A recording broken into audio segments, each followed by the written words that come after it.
The IAEA chief in Japan for a final safety report. The watchdog gives Tokyo the green light for its planned release of water from the defunct Fukushima nuclear power plant, as widely expected.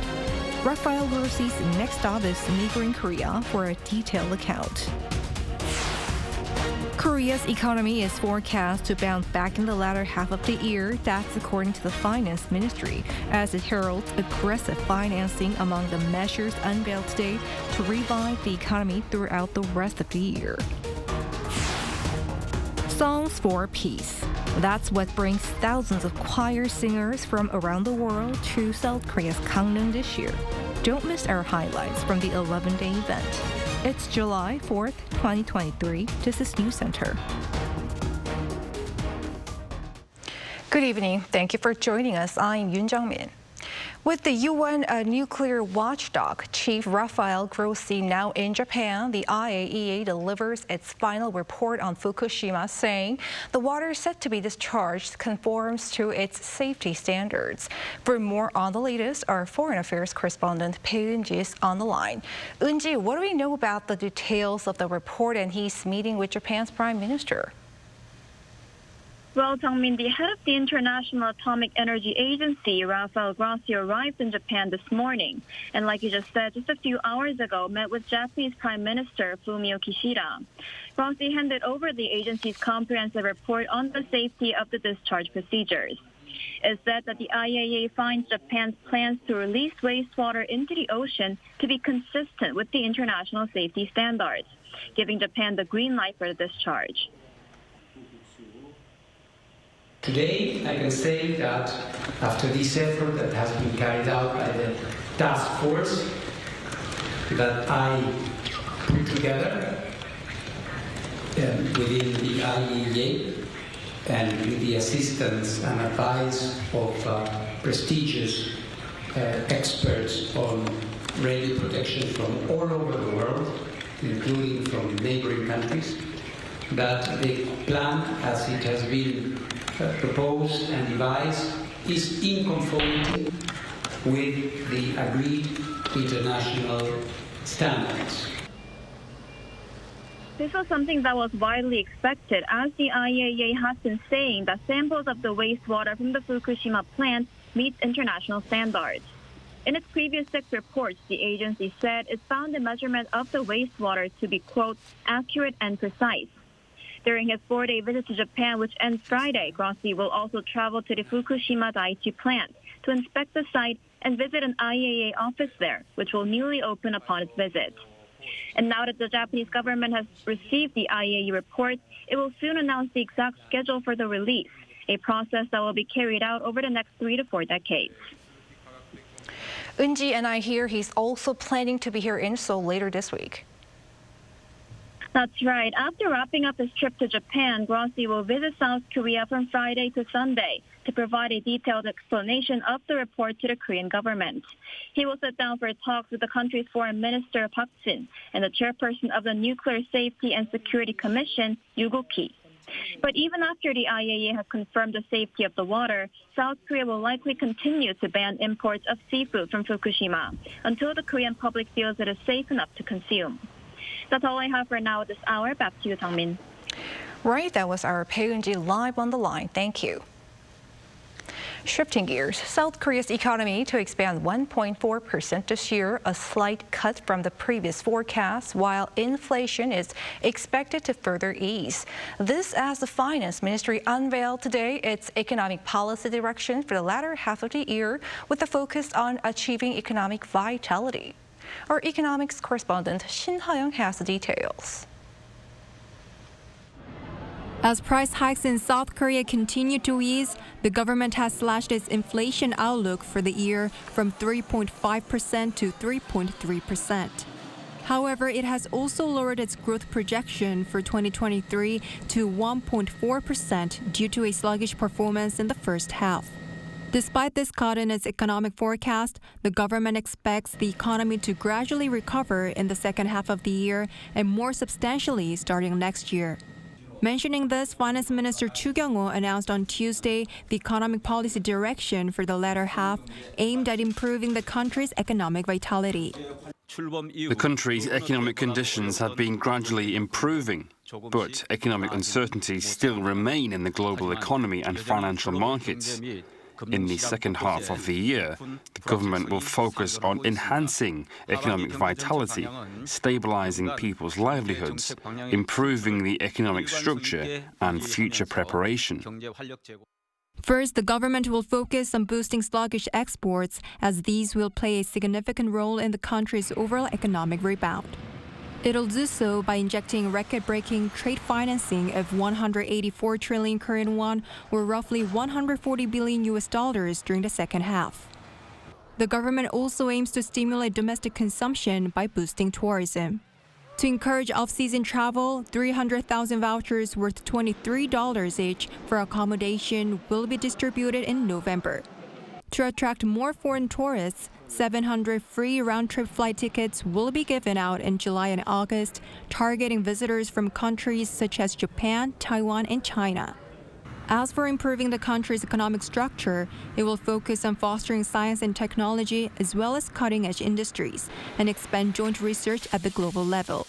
The government aims to promote this and nurture key personnel by partnering local research institutions with ones in the U.S. Additionally, it is planning to expand its R&D and technological cooperation with the EU by having further talks on Seoul joining the EU's Horizon Europe Research and Innovation Program. South Korea could also soon expand tax benefits for video content makers to the same level as those for chip makers. Currently, the tax credit for conglomerates making video content is 3%, while for small and mid-sized businesses, it stands at 10%. The revised tax credit for video content makers is yet to be announced, but tax benefits for chip makers have been raised to a maximum of 25%. 신하영, Arirang News. President Yoon Suk-yeol has called for the government to scrap what he called killer regulations that hinder businesses from making investments. This as he presided over an emergency economic meeting on Tuesday for the administration's economic policy direction for the second half of this year. According to his spokesperson Lee Do-eun, Yoon pushed for regulatory changes to enable business investment, which is key to future economic growth. Yoon also noted that in June, the government brought down price levels to 2% range and overcame the month-long trade deficit. He added the second half will be a critical inflection point, urging policymakers to quickly push through bills that affect people's livelihoods, including those on housing, national finance, and medical care. As we just heard, findings for the month of June show Korea's consumer prices slowed to the 2% range on year for the first time in almost 2 years on the back of dramatically lower petroleum prices. Moon Hae-ryun reports. Inflation in South Korea continued to slow in June. Data from Statistics Korea show that the Consumer Price Index, a key gauge of inflation, rose by 2.7% compared to the same month last year. This is the first time that on-year hikes fell to the 2% range in 21 months.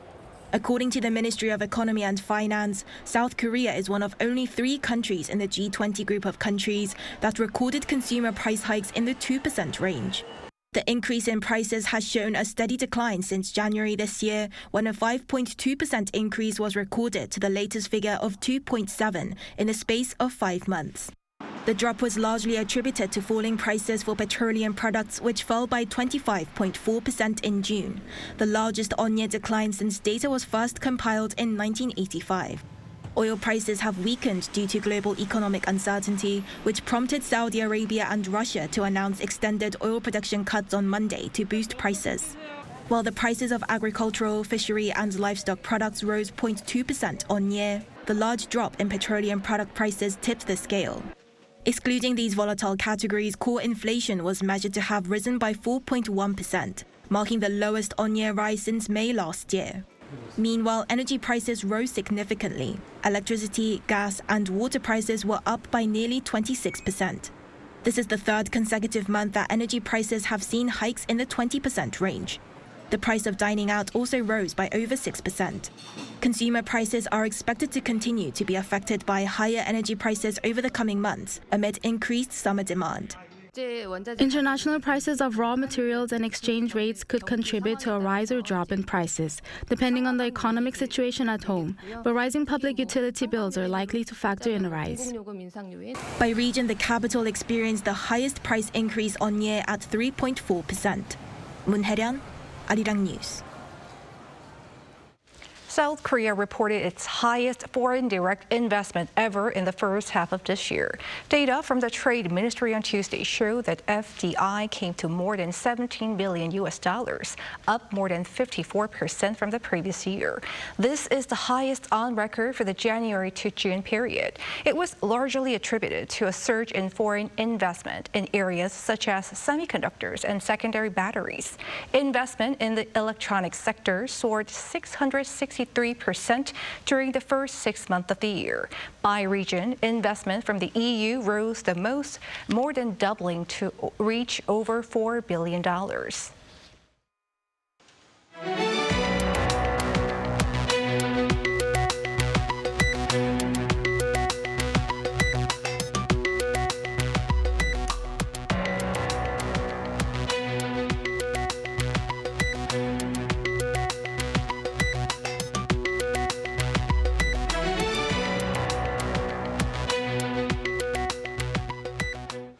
It was a sweltering, sleepless night in Seoul yesterday, and now the whole nation is again soaked by heavy monsoon rain.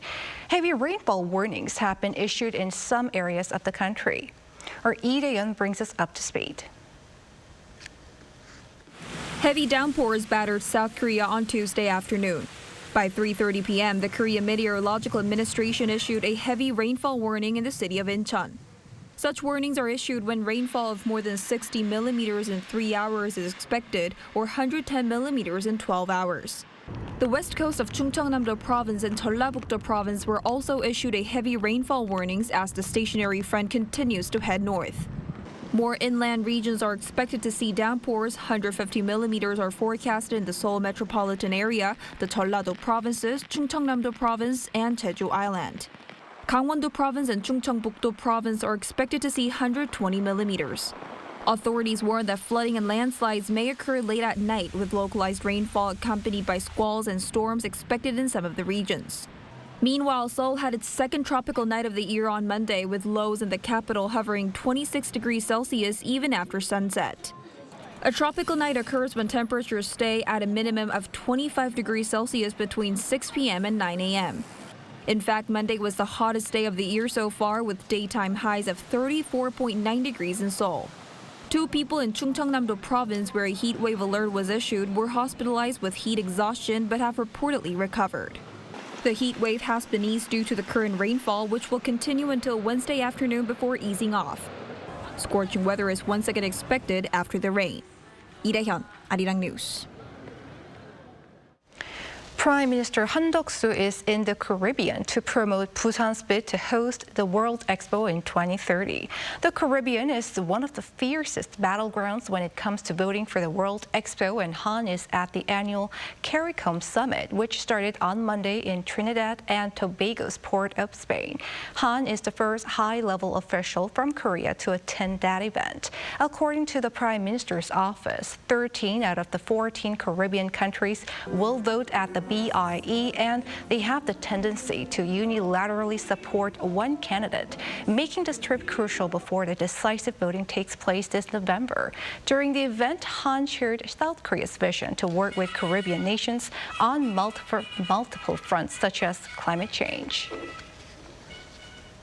Over in Gangneung, a global music event, the World Choir Games marks its 12th edition. Over 8,000 singers from all over the world have gathered to sing in harmony for peace and love. Our Choi Soo-hyung brings us what lies ahead. The largest global choral competition started on Monday in Gangneung, Gangwon Province, here in South Korea. 324 choirs, including 95 from overseas and representing both amateur and professional singing groups, have come together to celebrate their love of song. Music connects people, and through this mission, we want to overcome borders and barriers to sing and celebrate together. Today, more than ever, it's important to strengthen solidarity. We express our gratitude to all the participating choirs and choir directors. The competition is divided into two and welcomes participants from all backgrounds. Part 1 runs from July 4th to the 6th and Part 2 from July 10th to the 12th, with both having an open competition for amateur choirs of any artistic level and a champions competition for those with international competitive experience. The choirs will perform in 28 categories that include songs from the religious, contemporary, pop and folk genre. The competition runs daily from the grand opening ceremony on July 3rd until July 13th. On July 5th, the Wagner Choir from Ukraine may perform as part of the celebration concert series to promote peace amid the damage the country has suffered from Russian invasion. Awards ceremonies from the Part 1 Open and Champions competition take place on July 6th and 7th, respectively. On Saturday, the 8th, friendship concerts featuring choirs from overseas will be held at Gyeongpo Beach and Cheongdongjin Station. A lively street festival, the Parade of Nations, will take place in downtown Gangneung the following day. The second of the celebration concerts will be performed by the National Chorus of Korea on July 10th, while the awards ceremonies from the Part 2 Open competition will take place on July 12th. A closing ceremony for the 11-day event will commence at 7:30 p.m. the next day, following the presentation of awards to the winners of the Champions competition. The voices of those who believe that simply participating is honorable, rather than seeking to rank among the participating groups, will echo beautifully throughout Gangneung in July. Choi Min-sik, Arirang News. And one of the highlights of the Bucheon Film Festival currently underway here in the country is the focus on an actor for his or her contributions to the movie industry over the years. This year, the spotlight is on Korean actor Choi Min-sik, and our Lee Soo-jin had a chance to talk to him. Choi Min-sik boasts a career that spans more than 3 decades. He has received worldwide acclaim for his roles in Old Boy and I Saw the Devil. He feels more three-dimensional than anyone else. Even when he's on a two-dimensional screen, he has $1 million face. That's how one of South Korea's most renowned directors, Park Chan-wook, describes actor Choi Min-sik, who he directed in the cult classic Old Boy. And this year, the Bucheon International Fantastic Film Festival has selected Choi to be the subject of its special exhibition. One of the flagship programs of the film festival is this exhibition. It highlights the career of an actor that represents Korean cinema. The exhibition is titled I Saw Choi Min-sik, a nod to one of his most notable works, I Saw the Devil. We sat down with Choi to ask him what this honor means to him. 이거는 정말 저 개인적으로도 너무 큰 영광이고 너무 감사한 일이라고 생각을 합니다. 그리고 반면에 어떤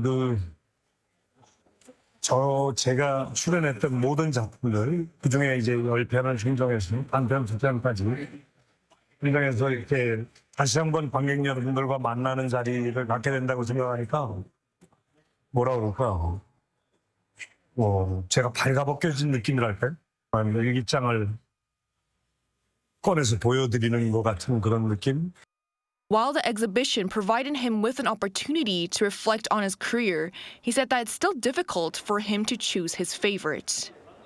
여러분들은 올드보이를 뽑으실 수도 있고 흥행의 성공 여부를 떠나서 어떤 작품이든지 간에 제가 출연한 작품들은 다 심사숙고 끝에 결정을 내린 것이고 그리고 다 애정합니다. As one of the slogans chosen for this year's festival was Cinema Plus to highlight the rapidly changing Korean film industry, we asked him what he thought was the reason behind its growing popularity abroad. 제 느낌상으로는 다양성이라고 생각합니다. 창작 욕구가 그동안 우리 밑에 있었던 예술가들이 그냥 막 창작 욕구가 분출을 한 거죠. 그런 점들이 아마 외국 관객분들이나 외국 영화인들이 높게 평가하는 것이 아닐까 그렇게 생각해요. And now that the Korean film industry has begun to move past the pandemic, he's optimistic about its future. 기지개를 다시 한번 풀 때가 된 것 같아요. 그렇기 때문에 뭐 저 개인에 대한 어떤 그런 것보다도 한국 콘텐츠에 대해서 드라마나 영화나 모든 그런 콘텐츠에 대해서 더 많은 관심을 가져주셨으면 하는. Both the exhibition and the film festival will be held until July 9th, providing a chance for people to explore both the person and the films that represent Korean cinema. 이수진, Arirang News. And here in Korea, a couple was recently blessed with the birth of 4 healthy babies. But the new parents have just discovered they may not receive many of the benefits pledged by authorities to boost birth rates. Our Kim Jong-sil tells us why. Meet Cha Ji-hye and Song Ri-won, who recently gave birth to Lizzie, Roxy, Vision, and Sherlock. 3 girls and 1 boy. They told me it was twins at first. The next week, they said triplets. The week after that, they said quadruplets. I was very worried about whether my wife could deliver all those babies. The birth of these babies made headlines across the country, prompting people to send gifts and support with no strings attached. But it wasn't until after giving birth that the mother of the 4 found out that she and her husband were not eligible to receive state benefits. We were told we exceeded the income limit, so we weren't eligible to receive many of the benefits. And the ones we can receive, the amount was really small because every policy is centered around just 1 baby. World-renowned demographics expert David Coleman said he's astounded by the policy.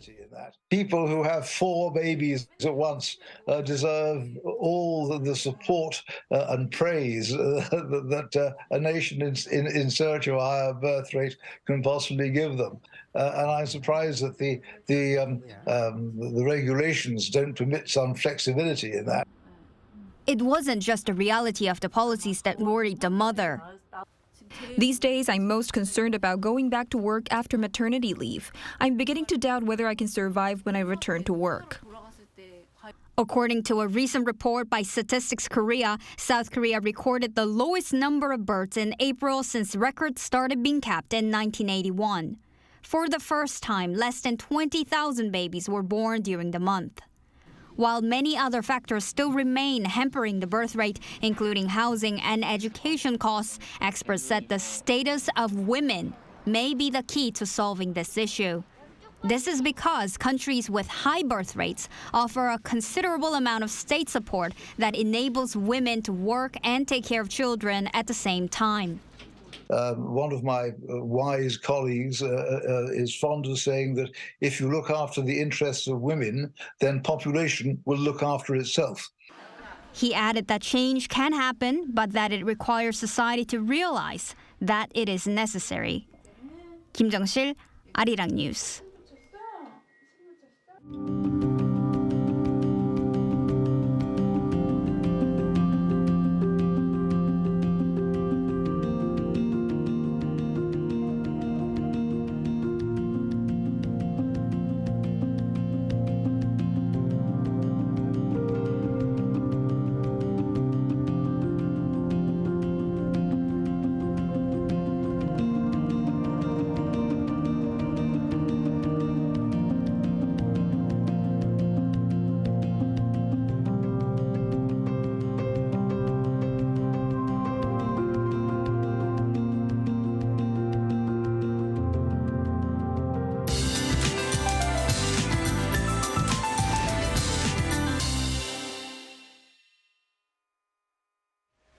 The nation will be under the influence of the monsoonal rain front until tomorrow morning. For tonight, the coastlines of Gyeonggi-do and Chungcheong-do provinces are under heavy rain advisories. Chances are high that they will be expanded to further parts of inland regions overnight. Heavy rain will soak western parts of the country, including the Seoul-Michpathan area, with up to 150 millimeters in the forecast. Parts of Gangwon-do and Chungcheongbuk-do provinces will see up to 120. The surrounding regions, including Gyeongsang-do provinces, can expect up to 100 millimeters. Periods of locally heavy downpours will vary depending on the area. Central parts of the country and Jeollado provinces will see heavy rain until tomorrow dawn. The south coast and Jeju Island will see torrential downpours continuing into the morning hours. Heavy rainfall of 30 to 70 millimeters per hour will be lashing these regions. Tomorrow, Seoul and Busan will be starting off at 23 degrees. Highs in Seoul and Gwangju will get up to 30, Chuncheon 31, Daegu and Gyeongju will be reaching 33 degrees. In between Friday and Saturday, southern parts of the country will see showers. That's all for now, and here are the weather conditions around the world.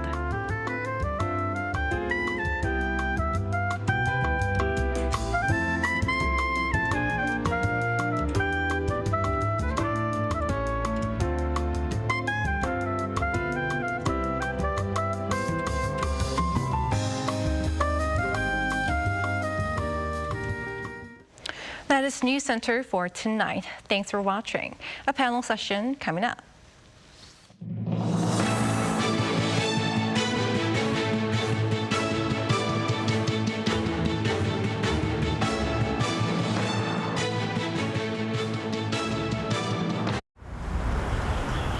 Welcome.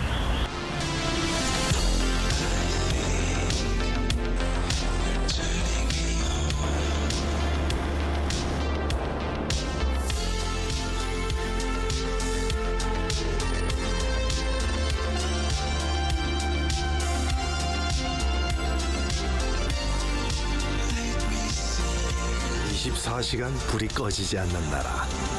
감당할 수 있겠니? 웰컴.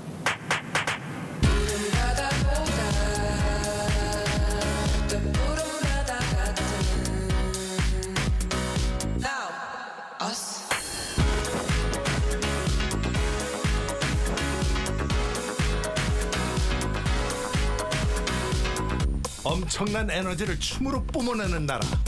감당할 수 있겠니?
무대에 섰을 때 안녕하세요 드림킹 소녀소녀 찬단입니다 라고 할 때 저 스스로도 소름이 돋아요.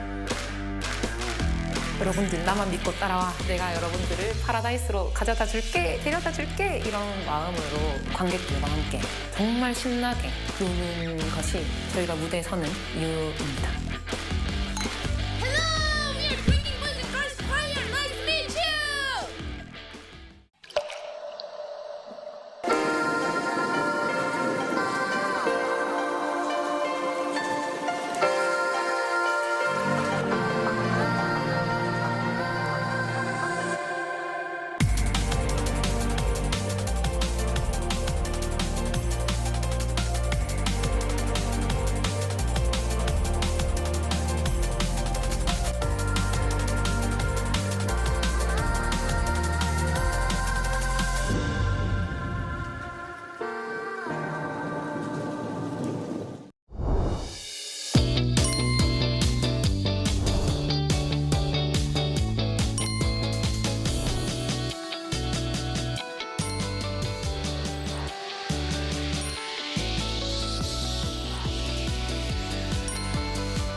라이브!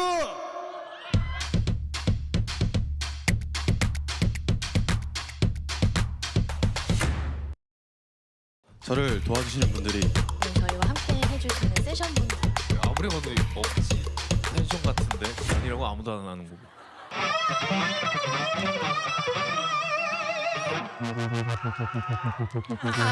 좋아요.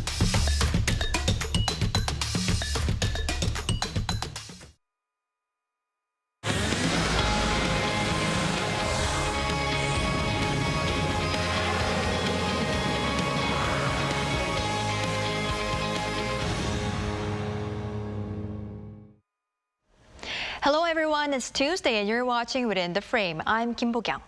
Seoul and Tokyo finally saw an end to their trade dispute that had dragged on for almost 4 years. This as Japan last week put South Korea back on its whitelist of trusted trading partners.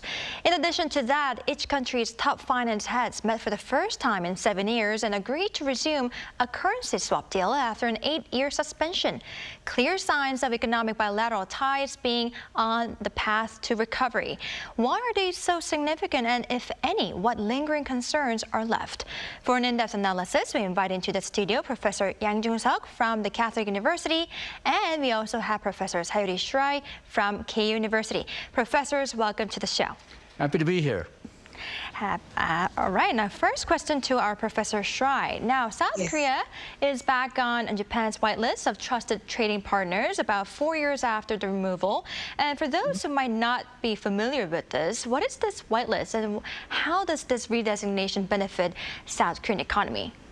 Yes, so Japanese government classify countries, into the 4 categories, and A, B, C, D, and A is equivalent to white list. So if the Korea used to get the white list, classification 4 years ago, and then so the exporters exporting to Korea, they didn't need to get any export permissions as long as those export items are not related to those which can be transferable to military purposes. But 4 years ago, the Japanese government downgraded Korea into Group B, so which means that the exporters, the Japanese exporters, it's find it more difficult to get comprehensive permissions. So basically, item by item permission is necessary for growing number of products. So this gives a lot of burden in the administrative burden for both Japanese exporters and importers. So as a result of upgrading to the whitelist countries, so I think Japan, Korea can increase export and import. And over these 4 years, there was some decline in import and export among both countries. So especially machinery tools, and those who are subject to export restrictions. So we don't have such kind of concern anymore. Right, I see. Now, Professor Yang, it's good to hear that South Korea is now back on Japan's list, but some are worried that it might have a negative impact on Korean businesses in the key materials, parts, and equipment sectors. What's your view on this? Okay, well, for example, for semiconductors, there was a big problem because 3 crucial chemicals we were not able to import them directly from Japan. So Korean companies did go into try to make these chemicals for Korean usage. Now, they were somewhat successful. Some chemicals were more successful than others.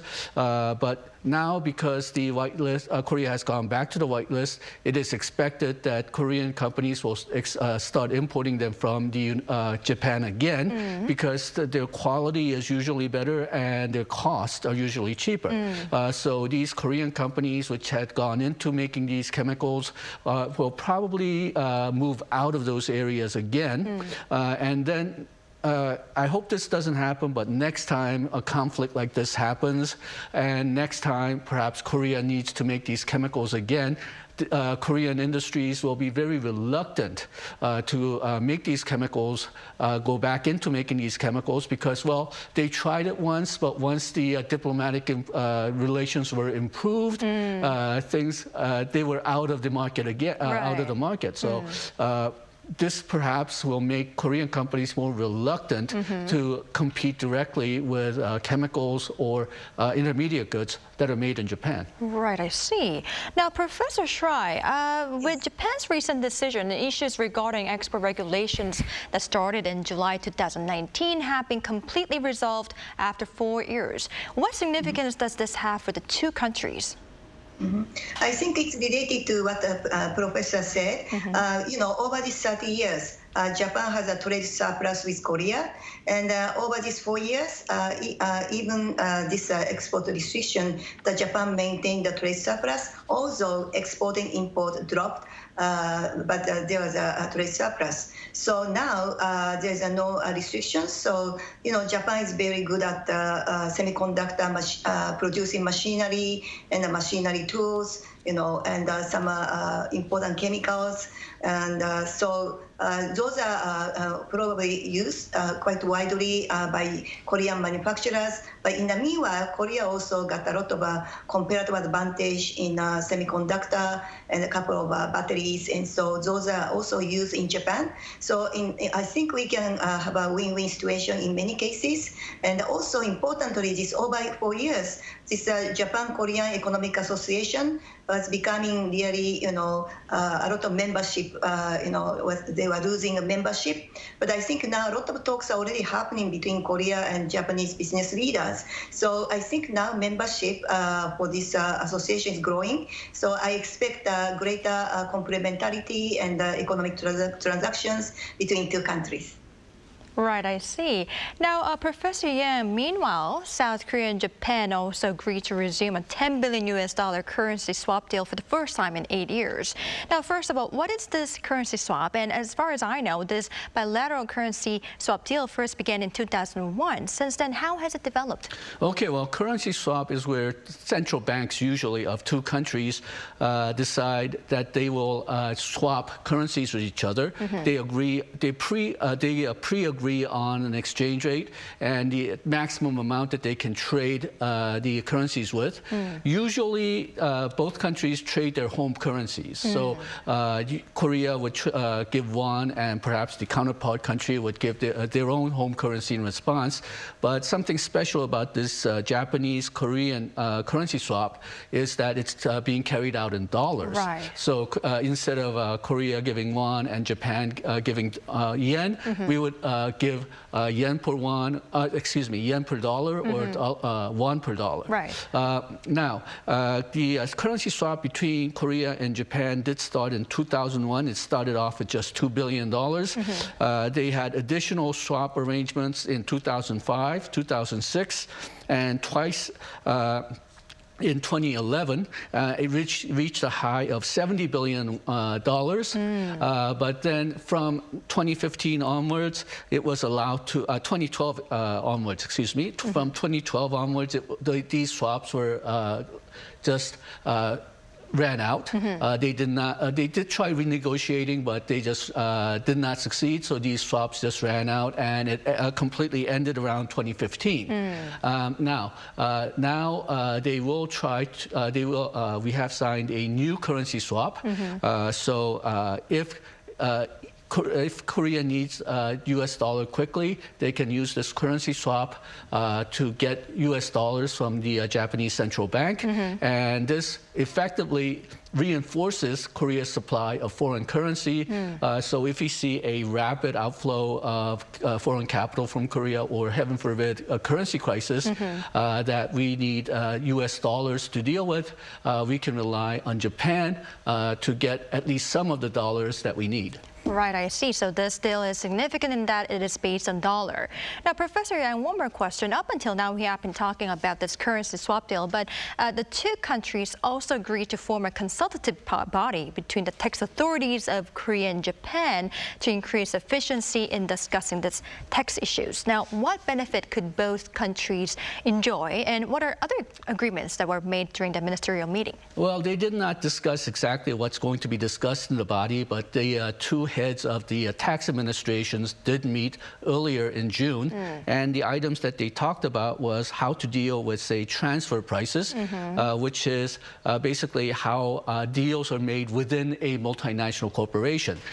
Because it's made within the corporation, there's no market prices involved, so very often these corporations just calculate their own prices, which may or may not be valid, and the tax authorities see this as one possible way for tax evasion, moving a lot of their profit into lower tax country.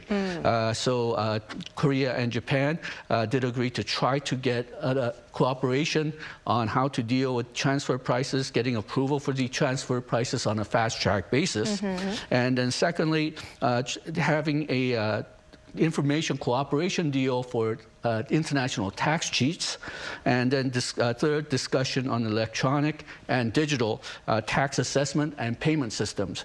Apparently, the Japanese tax administration were very interested in Korea's, say, home tax system, which is entirely done over the internet that you can do from home. Right, I see. Interesting. Now, Professor Choi, many experts point out that Seoul and Tokyo could seek cooperation in infrastructure projects in third country as the state-run Exim Bank inked an MOU with the Japan Bank for International Cooperation. Now, why is cooperation in this third country so important? Yes, so nowadays we pay a lot of attention to global south, which means developing countries, mostly staying in a southern hemisphere. And China has a lot of economic linkage and a lot of presence in global south. And the global south is very important because they have a population growth, and it will be a potentially huge market in the future. And also some countries have natural resources and minerals and so on. So now U.S.-led this Western Alliance is very much interested in trying to attract this global south into their territories. And especially last year at the G7 summit, they introduced the idea of the Partnership for Global Infrastructure and Investment, which means that they want to contribute to the infrastructure. There's a huge infrastructure gap in a developing country. So G7 want to collect money together and then invest in the infrastructure, but they emphasize high-quality infrastructure, which means they are thinking about China's One Belt, One Road policy, and then try to be liable to this initiative. So collecting all the money from advanced country, and they want to mobilize also private sector money. In total, $600 billion US. That is really big. So I think, at this moment, it's very difficult to collect this kind of money. And I think, Korea is expected to participate in this kind of initiative. And maybe government can provide more money in this initiative. And hopefully, by having public sector money, we can promote more private sector money. And then, have infrastructure development, renewable energy in a developing country. And then also they may start to share, same values such as democracy, free market-based capitalism. So this Export-Import Bank in Korea is, basically also same as Japan. It's, try to promote national interest. So to promote Korean company and also promote Japanese company, and they try to promote trade and FDI. So if they can work together and then they have more money, and then they can, mobilize more private sector money in this infrastructure and renewable project in global south. So this is very important. Right, I see. I can really see why this is so important. Now, Professor Choi, one more question. In a much broader sense, how could both countries work with each other in the international arena, such as, IPEF and WTO? Yes. So, especially U.S. is very important. And then U.S. think, WTO is no longer working and we cannot count on it in terms of transforming China's trade policies. So the U.S. think that China is doing unfair businesses. For example, they invited a lot of foreign, companies and FDI, but they try to, kind of force transfer of technology, and then there's lots of subsidy, and then SOEs, heavy involvement. So it's a bit unfair trade practices. So now it's very difficult to use WTO to change China's policy. So now U.S. think IPEF is far more important because IPEF is not really free trade agreement. This is not possible to be accepted by U.S. Congress. So Biden is thinking more a broader perspective. So they can develop this global supply chain and try to reduce the risk depending on China, and then more renewable energy and precious metal can be produced within these trustworthy countries. So IPEF is becoming quite important. Right, so the focus should be on IPEF. I see your point. Yes. Now, Professor Yang, though the trade dispute between the two countries seems to have been resolved, some are still concerned about lingering issues, perhaps including Japan's plan to release Fukushima wastewater to the ocean. How should such issues be tackled?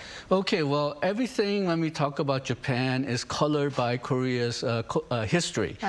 Because history of Japan's colonialism in Korea between 1910 and 1945, everything is colored. Koreans, everyday typical Korean seems to be very suspicious about how why Japan is doing this and why Japan is doing that. They tend to interpret things in the worst possible way. So I think it is very important that we stick with neutral and verifiable scientific facts and numbers, statistics. Now, for example, the Fukushima wastewater, the government of both countries have been trying to concentrate on, well, is this really dangerous by scientific evidence? Right now, the best evidence does seem to show that it will not be very dangerous, but it will require a lot of convincing on both parts. Well, first of all, because people are just scared of radioactivity to begin with, so they tend to be very oversensitive about it. And then second, same thing applies to food stuff. We all know that Korean people have been very sensitive about not only fish that comes from Japan, but if you remember back to the Korea-US FTA, there was a big concern about mad cow disease from American beef, which actually turned out to be not that big a deal.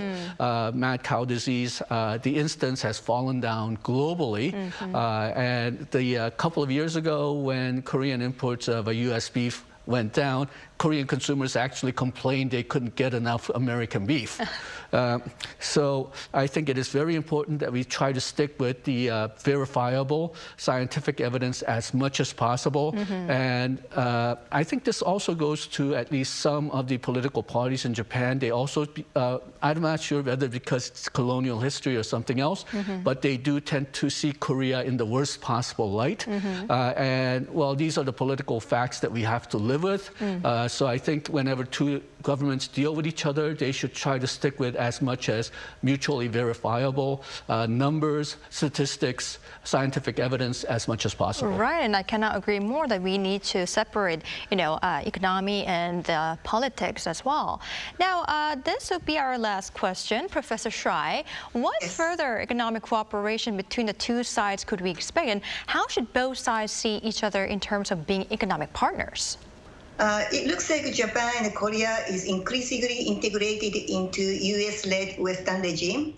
And that is inevitable, and we have a close military relationship with the U.S. But at the same time, Japan and Korea are so close to China, geographically. And I'm just wondering, if we are doing too much polarization, it's not really good for Japan and Korea, because we also have a lot of economic, relationship with China. So I'm hoping, that Korea and Japan can work together and then find some common interest with China and have some dialogue. Right, I can agree more. Now, Professor Yang, I'd like to also ask your opinion.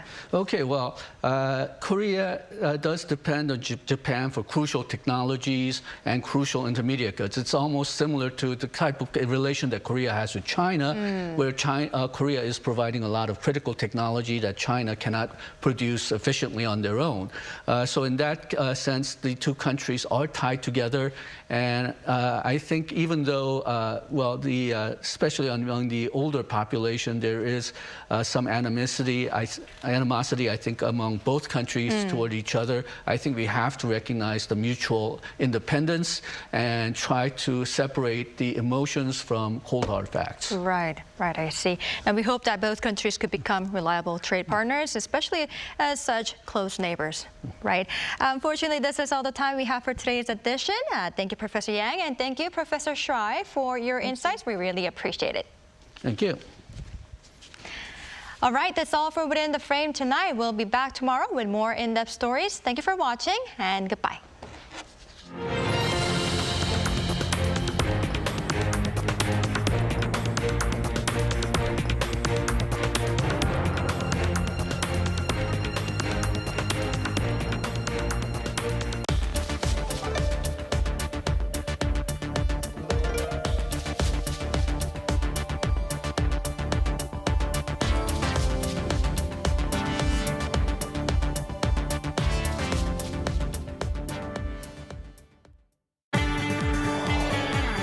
Arirang TV is conducting a quality and satisfaction evaluation.